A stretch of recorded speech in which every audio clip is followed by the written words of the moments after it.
Bonjour à tous et bienvenue dans un nouvel épisode de la Pause Tech. Aujourd'hui, on va tester le nouveau venu dans notre entreprise, c'est le Mavic 2 Zoom.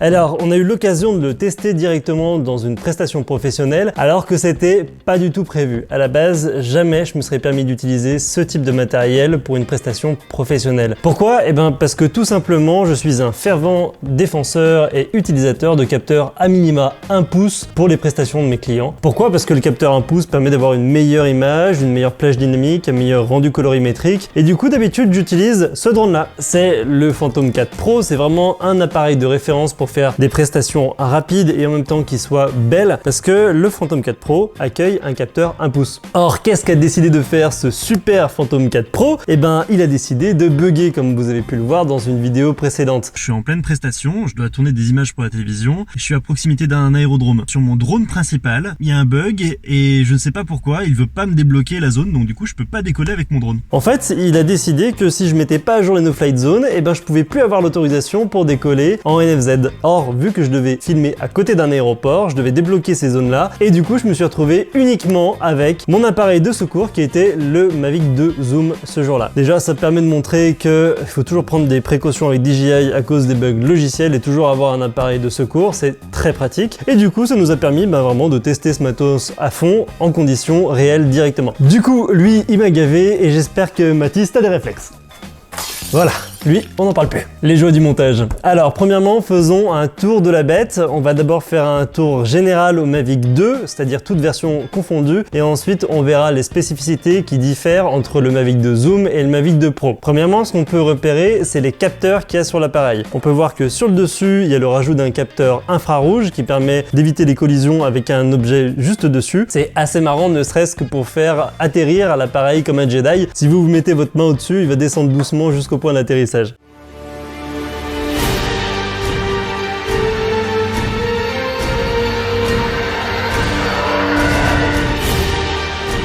Non, sérieusement, ça permet surtout d'éviter de percuter un plafond si jamais vous voulez trop haut. On retrouve toujours les capteurs à l'avant et à l'arrière, et nouveauté sur ce Mavic 2, on retrouve des capteurs sur les côtés. C'est vraiment super parce que c'est ce qui manquait le plus souvent dans les modes de vol automatiques du style POI, Point of Interest, parce que l'appareil était en train de tourner comme ça autour d'un objet et il y avait quasiment rien qui permettait d'empêcher la collision sur les côtés. Grâce à ce capteur, on augmente la sécurité, bien que si vous avez l'habitude de votre appareil, encore une fois, vous n'avez pas besoin de toutes ces sécurités de capteurs anti-collision. Si jamais vous vous reposez sur ces capteurs anti-collision pour éviter un crash, c'est que vous avez vraiment pris de mauvais réflexes. Mais bon, on sait jamais, ça peut sauver la mise en cas d'inattention. Autre nouveauté de l'appareil, on retrouve une LED qui est très puissante en dessous du drone et qui permet dans un premier temps de vérifier la zone à l'atterrissage pour être sûr qu'on atterrit sur une zone qui est bien plate. Ça peut également servir, comme l'a fait d'ailleurs Stéphane Couchou, à faire du light painting. Attention là aussi à bien respecter la réglementation, il est interdit de faire voler un drone 30 minutes après le coucher du soleil. Cette LED, elle est bien fun et ça peut rendre service dans certains cas. Ce qu'on peut remarquer également, c'est qu'à l'avant de l'appareil, la coque a été légèrement avancée, ce qui permet, si jamais l'appareil percute un mur, d'éviter que la caméra ne touche le mur. Ça permet à l'appareil d'être beaucoup plus robuste et d'éviter d'endommager la nacelle en cas de perte de contrôle du drone. Pour terminer le tour du propriétaire, on peut remarquer ici un emplacement SD. Bien que maintenant le Mavic 2 ait une mémoire interne de 8 Go, ça peut dépanner mais c'est pas suffisant pour faire une journée complète de tournage. On peut remarquer de l'autre côté un port USB-C qui permet de dialoguer avec l'ordinateur si jamais vous devez faire des mises à jour avec l'ordinateur ou si vous voulez décharger les images qu'il y a dans la carte mémoire intégrée à l'appareil. Et on sent d'un point de vue global que quand même l'appareil a pris un tout petit peu plus de poids, et ce qui est marrant, c'est que étant donné que l'appareil a besoin de plus de calcul avec les capteurs sur les côtés, on sent que la capacité de calcul de l'appareil a été renforcée, non pas comme ça visuellement, mais simplement parce que maintenant quand il est au repos, l'appareil se met très vite à activer un ventilateur en interne qui, même si vous n'avez pas décollé, commence à souffler. La batterie n'a pas tellement changé, elle a gagné un tout petit peu en capacité, le bouton a un peu changé de design, mais globalement ce sont les mêmes, et grâce au très léger ajout de capacité et au surplus de consommation de l'appareil à cause du nouveau calculateur, et ben on a une autonomie qui est stable entre le Mavic Pro 1 et le Mavic 2. Après avoir vu pour le drone, maintenant voyons pour la télécommande de l'appareil. Cette télécommande, elle a pas beaucoup changé depuis le Mavic Pro 1, elle a toujours ces petites antennes hop, qui se déplient de cette façon. Et on remarque que cette fois-ci, les joysticks sont enlevés. En fait, les joysticks sont cachés dans la télécommande et vous avez juste à les visser pour pouvoir commencer à les utiliser. C'est une astuce qui est vraiment très pratique parce que c'est vrai, cette partie-là de la télécommande était un peu fragile lorsqu'on transportait le drone. On retrouve toujours les mêmes points de contrôle, hein, c'est-à-dire le joystick 5 axes ici, les boutons Power, RTH, Rec, photographie, et la petite différence qu'on a à l'arrière, c'est que ici ça permet toujours de contrôler la nacelle, mais ici il va y avoir une fonction supplémentaire qui est la fonction du zoom pour le Mavic 2 Zoom, ou alors pour le Pro, cette molette servira à régler l'exposition. Sans trop rentrer dans les détails, cette télécommande, elle reprend tous les avantages et tous les inconvénients du Mavic Pro 1, c'est-à-dire elle est super pratique parce qu'elle est compacte, par contre elle a toujours ce fil là sur le côté qui est une horreur à monter et démonter à ce niveau-là de la télécommande. Si vous avez un Mavic, vous savez de quoi je parle. Et enfin, l'autonomie est sacrément juste. Moi, avec mon Mavic 2 Zoom, j'ai 6 batteries, mais j'arrive à faire que 3,5 batteries avec la télécommande de l'appareil. Après, c'est la télécommande qui n'a plus de batterie et je suis obligé de la recharger. Et autant vous dire que ça, c'est hyper contraignant. Tout de suite, une petite astuce maison. Là, tu pourrais me faire un générique genre avec ma tête, comme ça. Tu sais, tu le fais ta ta ta ta. Tu vois, un truc comme ça. La petite astuce maison. Pour avoir plus d'autonomie avec la télécommande, en fait, ce que vous pouvez faire, c'est brancher votre appareil, que ce soit le téléphone ou la tablette, avec le port USB de derrière et recharger en continu la télécommande avec une batterie externe sur ce port USB là qui sert normalement à alimenter le téléphone. Du coup, moi, je me déplace toujours avec ma batterie externe accrochée avec un mousqueton à la ceinture et avec le câble qui permet de relier à la télécommande, et ça me permet d'avoir une autonomie qui n'est limitée que de par la batterie externe. Voilà, c'est le gros point noir de cette télécommande parce que c'est vraiment ce qui est le moins pratique sur ce Mavic 2 Zoom, c'est l'autonomie de la télécommande. Surtout que ce qui me pose problème, c'est que quand on met un téléphone dessus, il est rechargé automatiquement par la batterie de la télécommande. Alors que lorsqu'on met un iPad, on a le choix avec une option de recharger ou non l'iPad avec la télécommande. On adorerait tellement que cette option soit disponible également pour le téléphone pour éviter que la batterie soit complètement sucée par le téléphone lorsqu'on est en train de piloter un drone. Comme vous avez pu le voir dans une précédente vidéo sur les meilleurs sacs pour transporter un drone, j'ai également commandé avec un Flymore combo avec la pochette et avec, sans parler des batteries supplémentaires, le chargeur le chargeur multiple qui va me rester dans les mains cette fois-ci. Ce chargeur multiple, il a comme gros inconvénient également de charger les batteries une par une, mais ça, on y reviendra très bientôt et je vous invite à voir la prochaine vidéo qui va suivre juste après celle-là. Au niveau des modes de vol sur la partie logicielle, eh ben, bonne surprise, ils ont été simplifiés. Moi, j'étais habitué avec le Phantom 4 Pro à avoir 36 000 modes de vol. Là, ils ont gardé l'essentiel, les modes de vol qui marchent bien et ils ont amélioré ceux que j'utilise le plus. En nouveau mode de vol, vous avez tous les quick shots, donc c'est ultra simplifié, ça permet de faire des mouvements qui sont déjà entièrement planifiés, même un petit montage avec de la musique. Vous avez également le mode hyperlapse, c'est assez sympa mais un peu complexe à mettre en place. Et sur le mode POI, Point of Interest, ou en français point d'intérêt, maintenant on va travailler en POI avec la reconnaissance d'image. Avant, lorsque vous aviez un objet à filmer, comme par exemple on va dire la télécommande, vous deviez faire venir le drone au-dessus, prendre le point GPS, vous décaler et tourner autour. C'était efficace, sauf que si on voulait faire un POI autour d'un objet qui était vachement loin, il fallait faire une grande distance pour aller au-dessus de l'objet, une grande distance pour repartir, juste pour faire un cercle qui peut-être comportait pour votre plan qu'un angle de 5 degrés. Là maintenant, on peut faire directement avec la reconnaissance d'image, on sélectionne sur l'écran, et du coup, on peut le faire POI à une distance assez importante sans avoir à aller directement sur l'objet. Qui plus est, lorsque vous faites la reconnaissance d'image, au bout de quelques mètres, il va transformer cette reconnaissance d'image en point GPS en fonction du mouvement de l'objet. Ça vous permet, par exemple, s'il y a un obstacle à un moment, de pouvoir continuer à faire le POI comme avant avec le nouveau point GPS qui a été créé et de pouvoir passer des obstacles par exemple. Donc ce nouveau POI, moi je l'aime beaucoup et ça permet de combiner le meilleur de ce que sait faire DJI avec la reconnaissance d'image et le meilleur de ce qui existait avant avec le point GPS. Petite astuce maison. La petite astuce maison.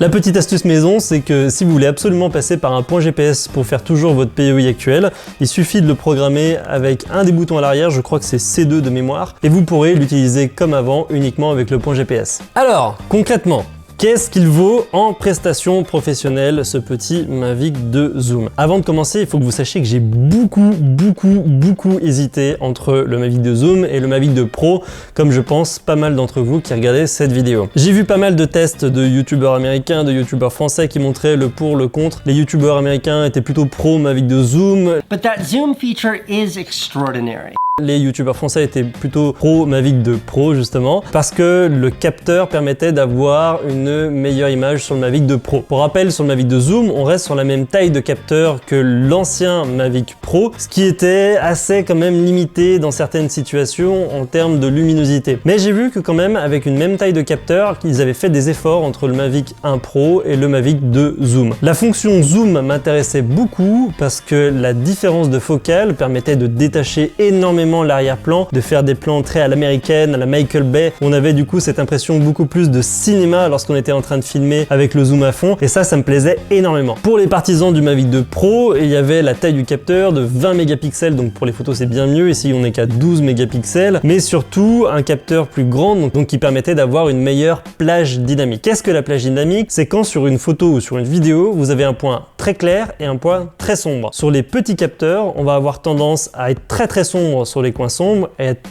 très lumineux sur les points très éclairés. Plus votre capteur sera grand, plus vos pixels sur le capteur seront grands, et du coup, plus vous allez avoir une plage dynamique élevée, c'est-à-dire que les sombres seront moins sombres et restitueront une lumière plus naturelle que sur des capteurs plus petits où là, ça va écraser un peu l'image entre les tons les plus sombres et les plus clairs. Donc voilà, grosse hésitation, zoom, pas zoom, taille du capteur, et finalement, j'ai craqué pour le Mavic 2 Zoom en me disant que la différence des 300 € permettrait de me faire mon propre avis sur le matériel le moins cher. Donc pour tester ce Mavic 2, j'étais sur un tournage pour le journal télévisé de France 2 et voici à quoi ça ressemblait. Ce sont deux villes de 10 000 habitants. Pourtant, la première possède un budget 3 fois supérieur à la seconde et investit à tout va. Comment expliquer une telle différence? Faut-il mieux partager les ressources? Donc vous avez vu, le rendu est tout à fait acceptable, on a des images qui passent bien dans un JT, c'est des images d'illustration qui permettent de créer un contexte, et le Mavic 2 Zoom s'est bien prêté à ce jeu-là. Maintenant, en tant que professionnel du drone, moi je suis pas tout à fait de ces images-là, et je vais vous expliquer pourquoi. Tu veux voir les images, petit Mavic? Tu veux voir les images, petit Mavic? Hop, regarde, ça se passe par là-bas. Nope. Eh mais c'est super cool, t'es passé à la télévision! Ouais, je sais. It was at this moment that he knew. He fucked up.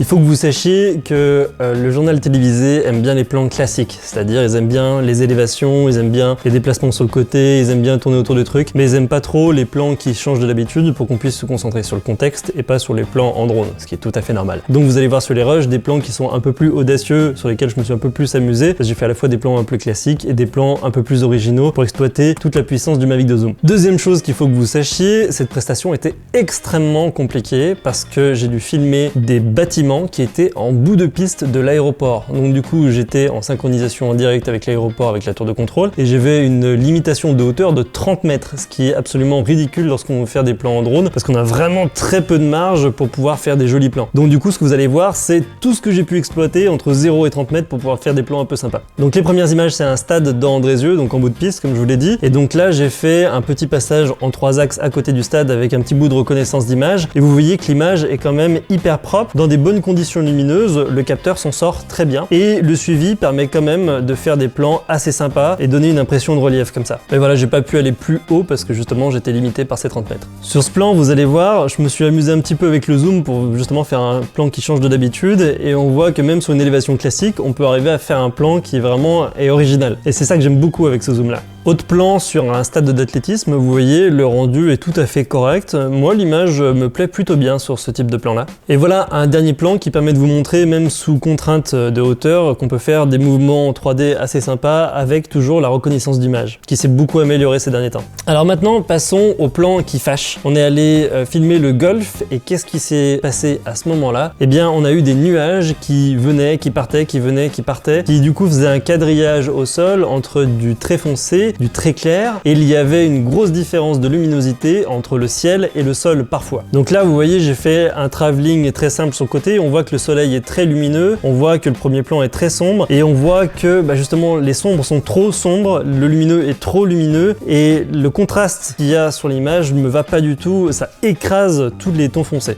Bref, le rendu est pas ouf. Là, cette image, j'en suis pas très content. Sur cette image, vous voyez que là, la caméra s'est calquée sur le début du gazon pour avoir une image suffisamment lumineuse, mais par contre, du coup, le ciel est complètement cramé et ça pourrit complètement l'image. Je vais conclure avec un dernier plan. Sur ce plan, on voit un stade de foot avec une luminosité qui paraît un peu bonne, mais en fait, cette luminosité, elle est complètement trafiquée par une montée en ISO, donc une montée d'un réglage qui est numérique sur l'appareil. Et on peut voir sur l'arrière-plan qu'en fait, ces images sont complètement bruitées. Vous avez une sorte de grain comme ça qui poustillonne sur l'image. Et ça veut dire que l'ISO a été poussé trop haut. Et une image qui est bruitée comme ça avec des ISO, pour moi, c'est pas quali et c'est pas suffisant pour faire des plans satisfaisants. On voit tout de suite d'autres plans un peu originaux qu'on a pu faire avec la bête. Sur ce plan, c'est un peu marrant parce que vous pouvez voir qu'on a gagné en hauteur de nacelle au-dessus de 0 degrés, donc entre 0 et 30 degrés, sans qu'on voit les hélices devant. Et du coup, ça permet de faire des plans qui viennent du haut, et ça, à nouveau, c'est des plans qu'on n'a pas trop l'habitude de voir, donc je suis content de pouvoir faire ça avec cet appareil. Vous pouvez voir, il y a toujours cet effet de contraste entre le très lumineux et le très sombre qui me plaît pas du tout sur cette image. Ça, je pense que je pourrais essayer de le faire avec le Mavic 2 Pro. Alors sur ce plan, vous pouvez voir que justement, on peut encore un peu changer le type de plan qu'on a l'habitude de voir avec un petit zoom en même temps qu'on est en train de faire un déplacement latéral, et ça change complètement de ce qu'on a l'habitude de voir avec un drone. Et allez, un dernier petit plan pour le fun. J'ai fait un effet vertigo, donc en gros, on recule l'appareil en même temps qu'on zoome pour pouvoir créer cet effet de zoom sur l'arrière-plan alors que le premier plan ne bouge pas, donc ça, c'est un effet vertigo. Et ça rend plutôt bien, encore une fois, c'est vraiment très original par rapport à ce qu'on a l'habitude de voir en vidéo. Mais voilà, ça reste quand même relativement gadget. Alors, qu'est-ce qu'on peut dire en conclusion pour cet appareil? Déjà, le zoom permet de reprendre du plaisir pour faire des plans originaux. Ça fait longtemps que je m'étais pas éclaté comme ça pour essayer de retrouver des nouveaux plans, des nouvelles façons de voir des images du ciel. Et donc pour ça, vraiment un gros point positif. Si vous filmez avec le zoom à fond en 48 mm,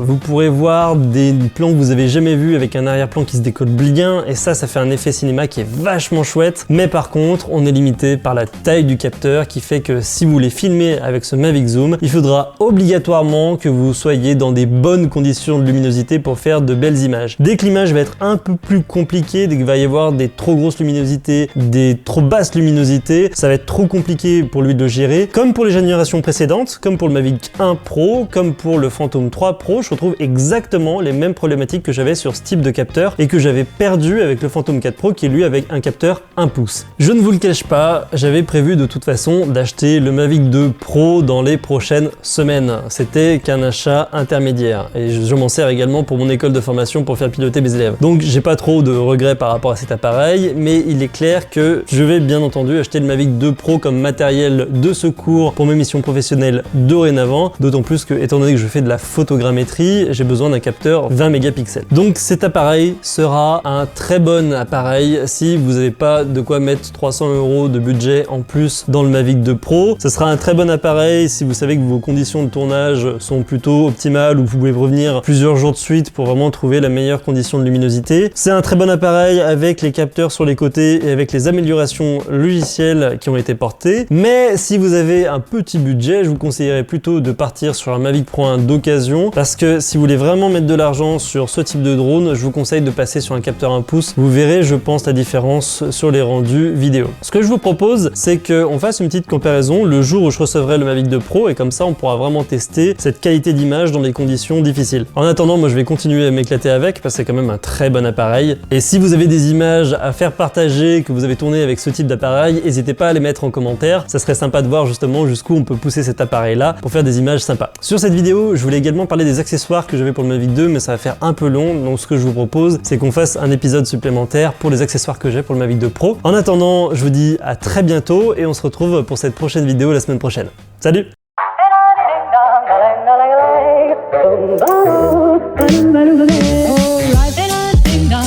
If I could take you up and boom, boom, boom, boom, boom, tell me I'm